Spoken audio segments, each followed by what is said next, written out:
که غواړئ د نورو فیسبوک د ټول عمر لپاره له منځه ویسئ نو دا ویډیو ستاسې لپاره ده.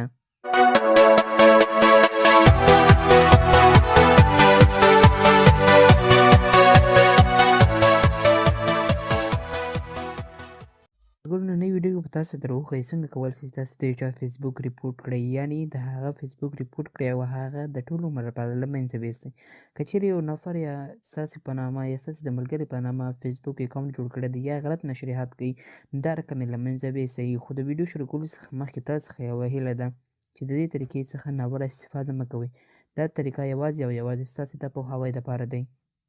ویډیو نه مخکې زموږ چینل درسره سبسکرایب کړئ او ورسره د ګنټې دغه نښان کلیک کړئ تر څو زموږ هره ویډیو تر ټولو مخکې تاسو در ورسیږي.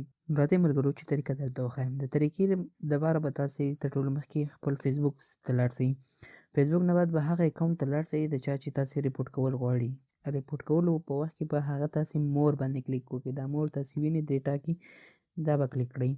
د کلیک کولو نه بعد به تاسې ووینئ ګیو فیډبیک او ریپورټ دیس پروفایل، هغه اولنی اپشن به کلیک کړئ.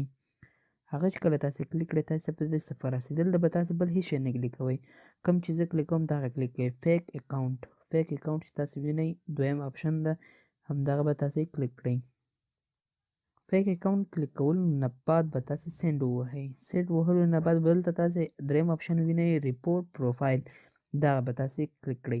کله چې تاسې ریپورټ پروفایل کلیک کړئ نو بیا دا اوکې ووځي اپشن اوکې ریپورټ وهلو نه بعد به تاسې ته پیغام راسي چې فیسبوک تاسې ریپورټ ومنلو. هلته ګورئ سبمیټ سو. دغه لارې تاسې کولی شئ د هر چا فیسبوک د ټول عمر لپاره ورته ختم کړئ. خو یو ځل بیا هم تاسو ته وایم چې د دې طریقې څخه ناوړه استفاده مه کوئ.